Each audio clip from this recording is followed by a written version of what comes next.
First Phosphate was purposely built for the LFP battery industry. With the funds that we have on hand now, most of our drilling program is already paid down. The feasibility study, we have enough capital to complete that by the end of 2026. In early January, you announced an offtake prepayment with a major manufacturer. We have our second 30,000 meter drill program, which is going to be finished in about April of this year.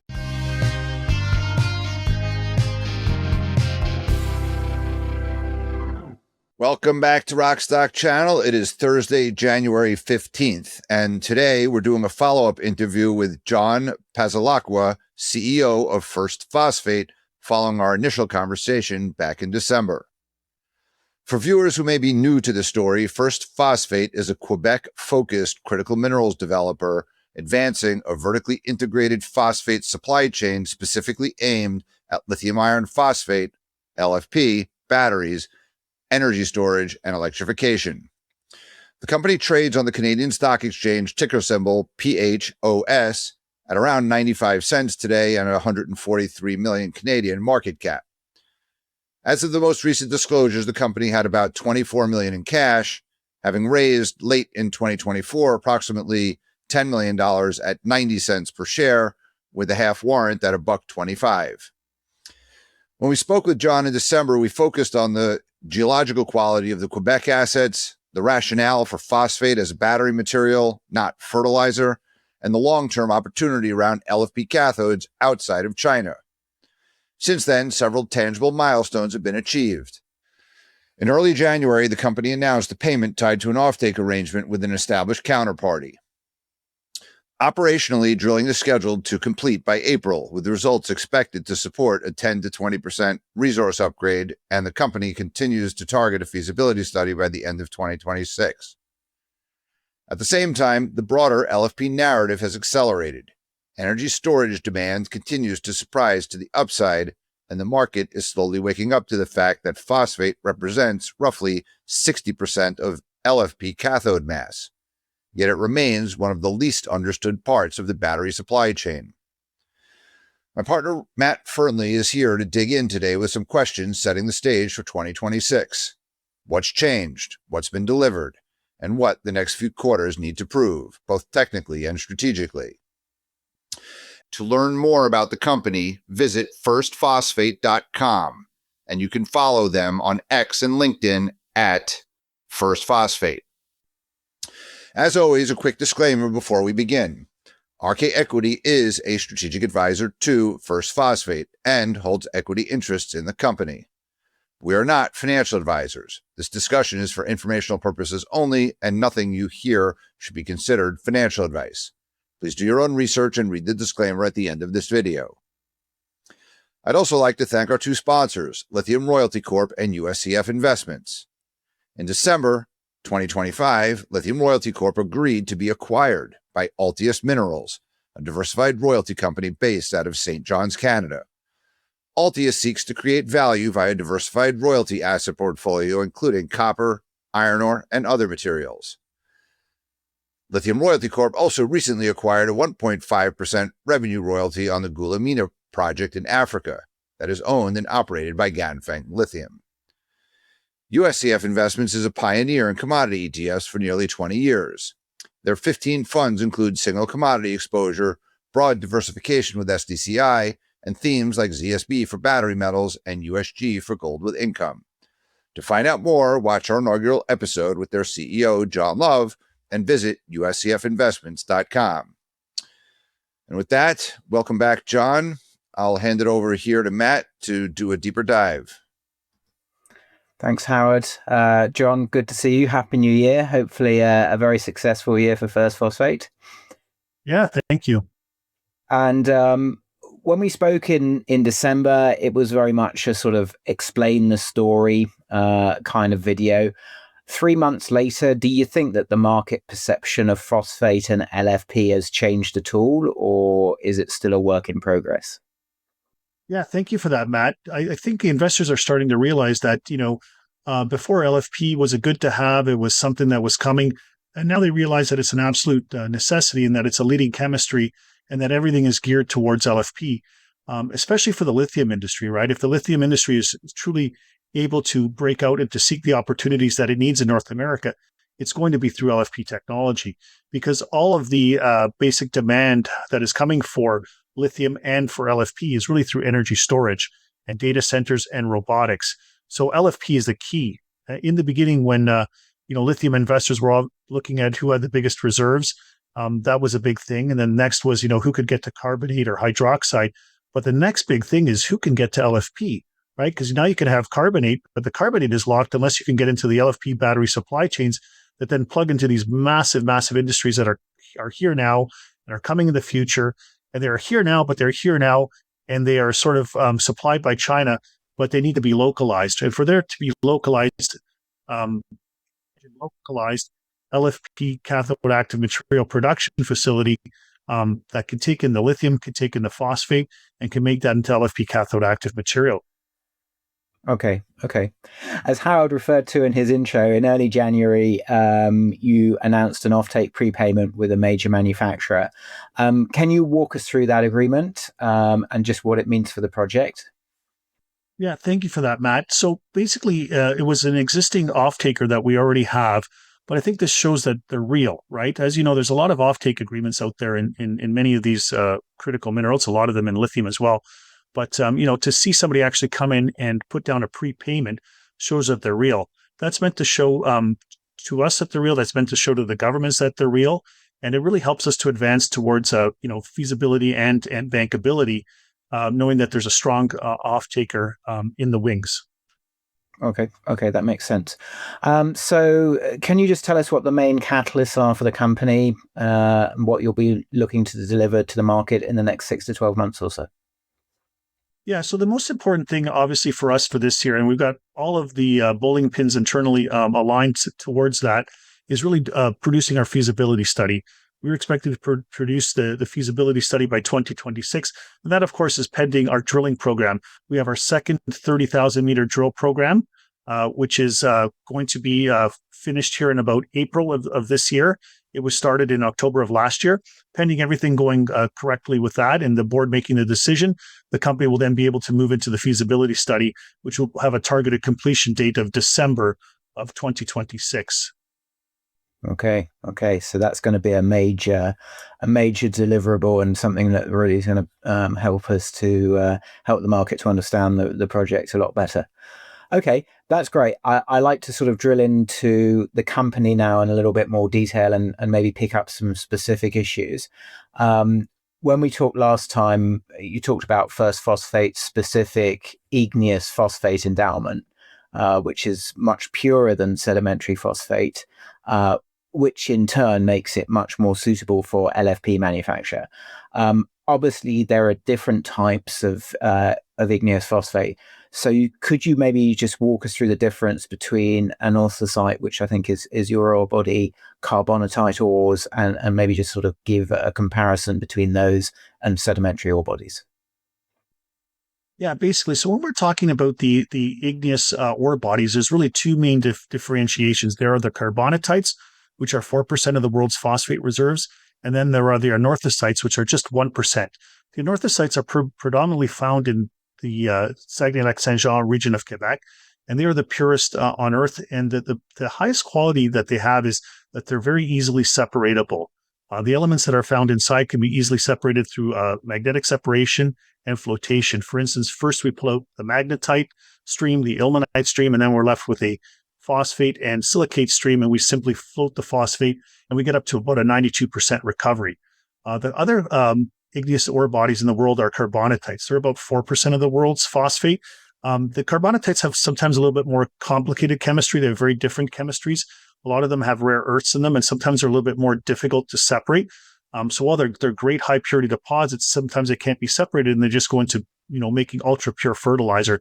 That's about as far as they can get. Sedimentary deposits, which are 95% of the world's deposits, as you know, those can get to pretty decent purity, but they never get as high as the purity of the igneous rock, and it's very difficult to have them, fully converted into phosphoric acid. Usually, about 50 to 75% needs to stay back into a fertilizer stream. Whereas with the igneous deposits, if you're able to convert them into purified phosphoric acid, such as we are able to do, we can get to about a 90 to 95 or even higher percentage conversion into purified phosphoric acid. And that's really important because it's purified phosphoric acid that drives LFP technology. You need that to make the LFP cathode active material. And what is more is that we don't have to touch the fertilizer industry at all. When you're converting at rates close to 100% from the igneous apatite, high purity, into purified phosphoric acid, you're just basically making PPA, purified phosphoric acid, for the technology, for the LFP battery industry. No tangents into fertilizer, and that's important because that can bog you down. And also it's a commoditized industry. We're feeding into an industry where the big demand will be. Okay.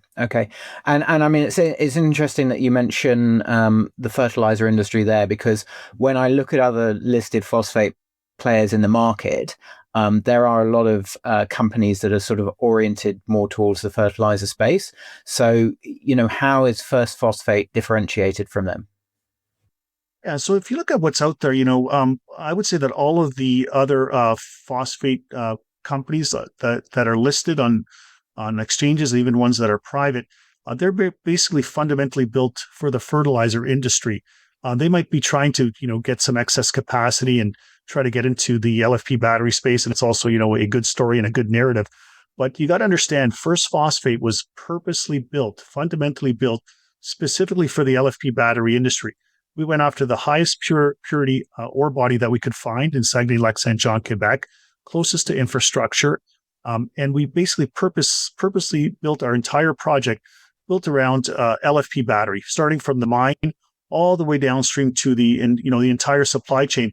And this is why also we've been able to get to this result, which is, the first LFP batteries created with North American feedstocks, 100% North American feedstock, of which are phosphate.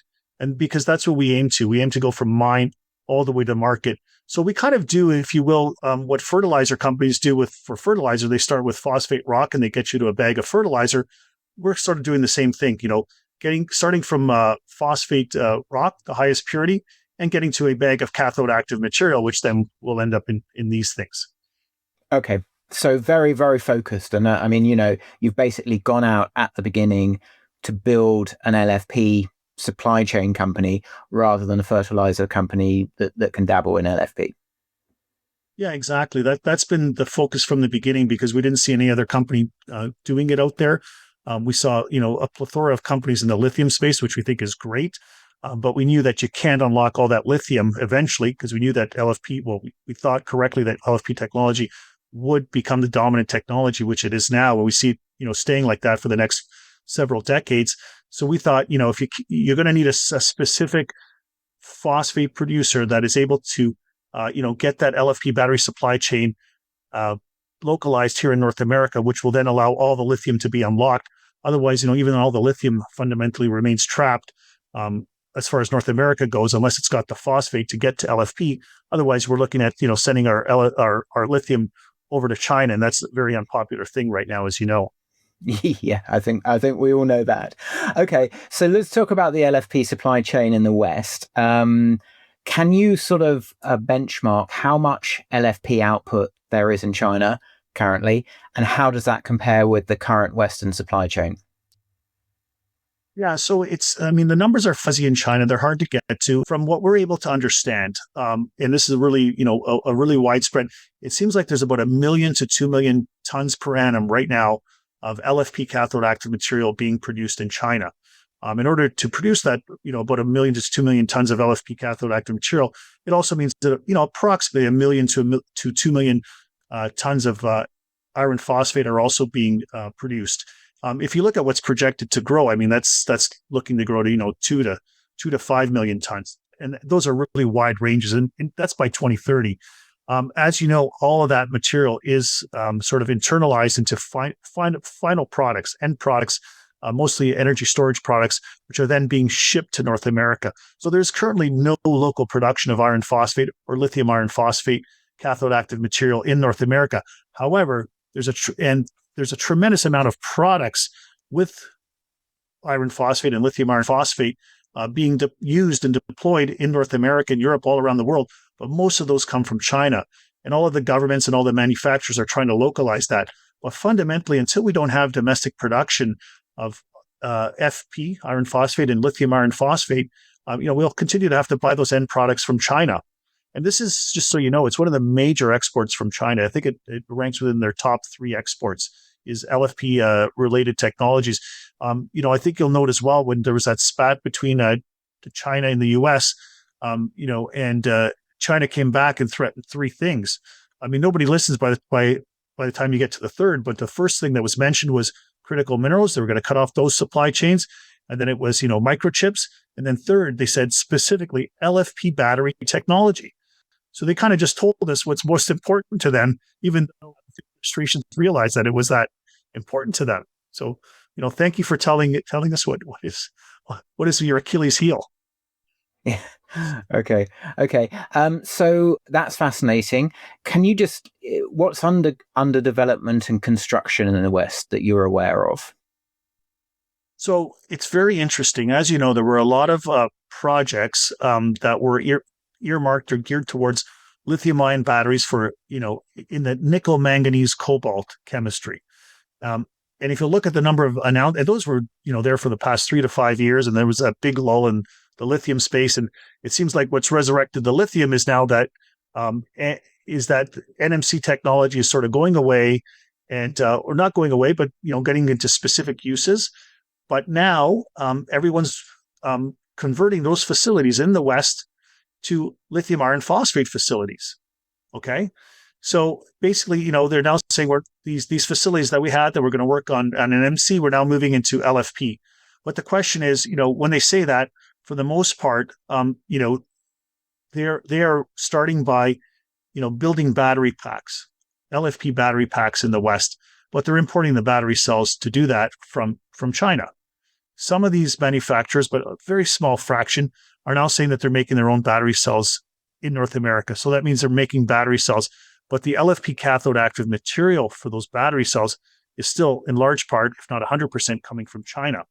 There is some initiatives to try and get it from Japan or Korea, but it's still all coming from Asia. So the next step of this is going to be for them to make their own LFP cathode active material for the battery cells here in North America.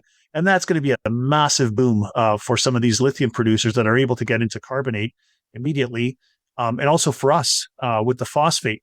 But those local sourcing decisions have to be made here locally. But if you look at what's happened in the USA, for instance, with the big beautiful bill, it's a very big piece of legislation. But if you read through it, if you read through some of the summaries on it, it seems that like by 2027, 2028, there's going to be penalties for those that are not producing all of the components for the batteries here in North America. So more and more so, these producers are going to have an impetus to make this LFP cathode active material here in North America, above and beyond the fact that they could be cut off any day if there's further political rifts with China. You do kind of worry that the US might be going down the same route that the Europeans went down, and then realized there's actually no way they could deliver that, and then had to roll it back again. Okay, that's great. Can we go down one level then and talk a little bit more about iron phosphate? Because I think some people talk about LFP cells.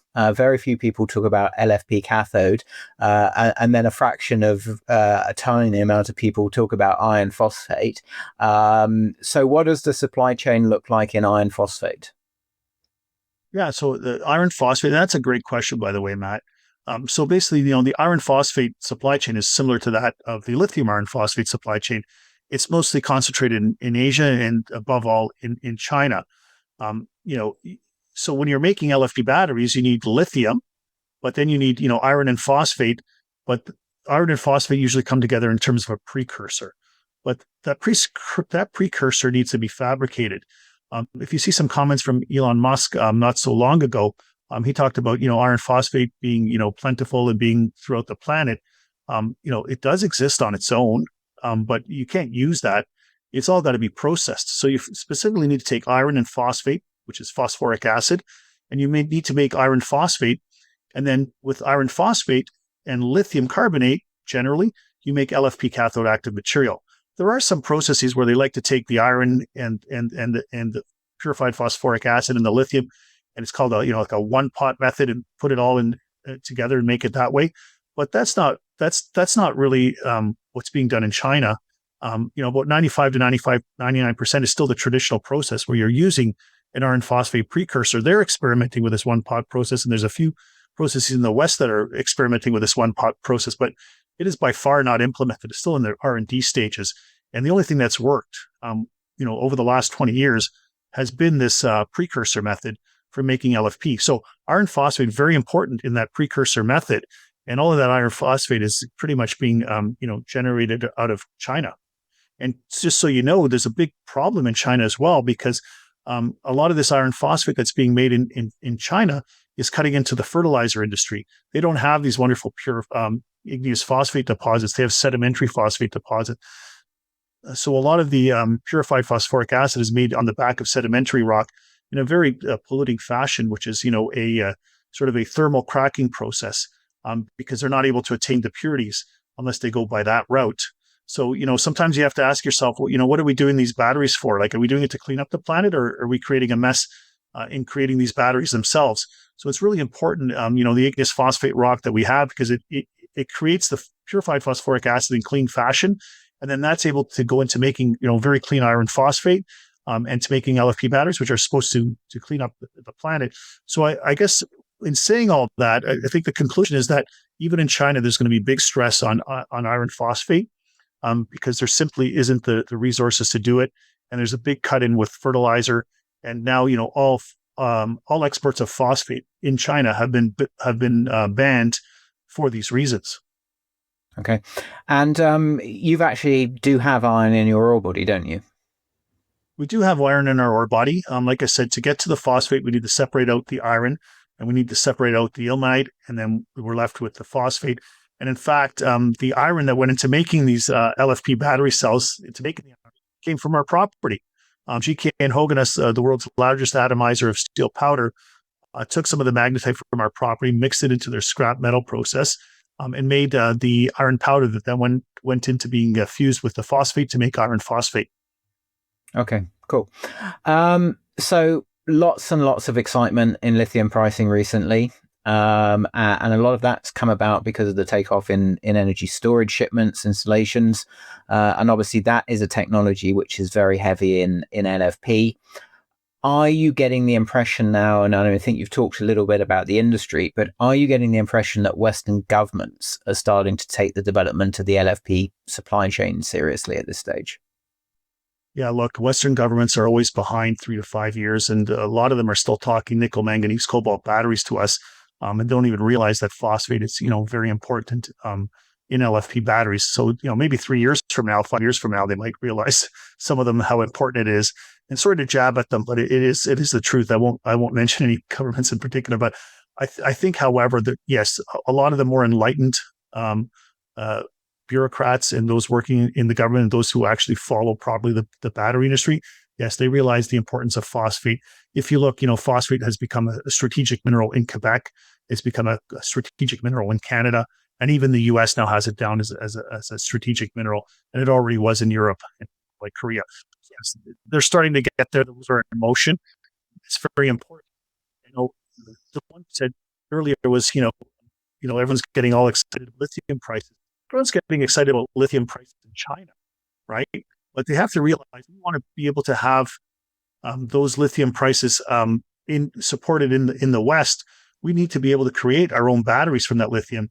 And those batteries will be with LFP technology. So we're going to need phosphate, and we're going to need a lot of lithium, and they're almost like a married couple. You can't have one without the other, and you can't unlock all the lithium without having a source of clean phosphate to make the LFP. Really important in the West to establish the next step. Right, first it was lithium ore bodies, then it was lithium carbonate. We're starting to get there, but the next big step is going to be LFP technology. Who's got the LFP technology? Like First Phosphate does, who can go, down the supply chain, take phosphate, lithium, and make LFP cathode active material, and get it into these LFP batteries. Which I'll also mention, these were tested at commercial rates. There was only 150 of them made, but we tested at a full commercial rate. They were charged and discharged 2,000 times, and they gave adequate results. So they're good, like any other commercial battery produced. And we've made these proudly here in North America with North American Critical Minerals. That's great. Okay. We touched on it last time, but let's just reiterate it. So how soon with the following wind could First Phosphate be in production, helping to fill the Western supply gap for LFP? So, First Phosphate expects to have its mine if we make a favorable favorable feasibility decision, production decision, we would be in production by 2029 with offtakes in place. Now, to make LFP cathode active material and the precursor iron phosphate, we already have our feasibility studies on both the iron phosphate plant and the LFP cathode active material plant. We still haven't made a decision where to place those plants. Obviously, tariffs and all the trade situation comes into play right now. We're waiting for that to settle down, but that could be in production as early as I would say mid to late 2027. Okay. And obviously, Howard and you both touched on the fact that you've raised cash recently. Can you tell us your current cash position and just tell us how much runway that gives you? Can your current cash take you to an FID? Yeah, so great question. So we've currently got about $24 million right now in Treasury. There's been a lot of exercise of warrants as of December 31st. There was also our larger capital raise at the end of December. And so with the funds that we have on hand now, most of our drilling program is already paid down. If we do decide to make a favorable decision and go into a feasibility study, the feasibility study, we have enough capital to complete that by the end of 2026.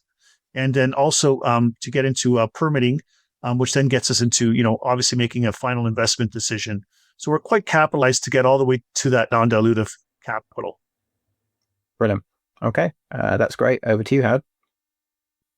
Well, great. Thank you very much, John, for this update. A lot of news that I've been digesting the past 24 hours that just passed a kind of like a stockpiling, or not passed, but introduced a bill on stockpiling of critical minerals, and the White House and Commerce came out with some news about price volatility and critical minerals and negotiations, trade policies. So it's the start of the year, and this is the first two things after kind of Venezuela, Iran, and Greenland. The Washington's back at work, and this is going to be super topical. Tesla also, fired up their refinery. I know that's more hydroxide focused, but your point's very well taken that battery energy storage is increasingly critical for the age of electricity, AI, et cetera, and we have to build LFP supply chains. And we will be digging in deeper to this not sufficiently talked about mineral, or processed, phosphoric acid for batteries. So anyway, thanks very much for the update, John, and I look forward to an exciting year. Yeah, thank you. Great questions, and thank you for having me. And also wanted to commend you on suggesting the stockpiling of lithium. Maybe they were listening to you to your report a few weeks back. Yeah, I appreciate that. There are people listening to me. I don't think this particular legislation. I think the idea of stockpiling and reserves has been out there. My objective has been to elevate it as a first among equals policy tool, because I keep hearing a great deal about price floors. And actually, the White House talked about price floors as a kind of preferred method in their fact sheet today. And now this legislation kind of is coming out and saying, well, wait a minute, stockpiles we need, it's a market mechanism. It's a plumbing, issue. So anyway, I appreciate your complimenting me on that, John. And we're doing a fair bit to continue to elevate and socialize this idea. And over the course of this year, maybe we'll get some legislation and other activity, implemented with respect to lithium, but it's applicable to other commodities as well, which experience this price volatility. Anyway, thanks, John. We'll look forward to talk to you soon. Yeah, and thank you for taking the phosphate seriously. Really appreciate it.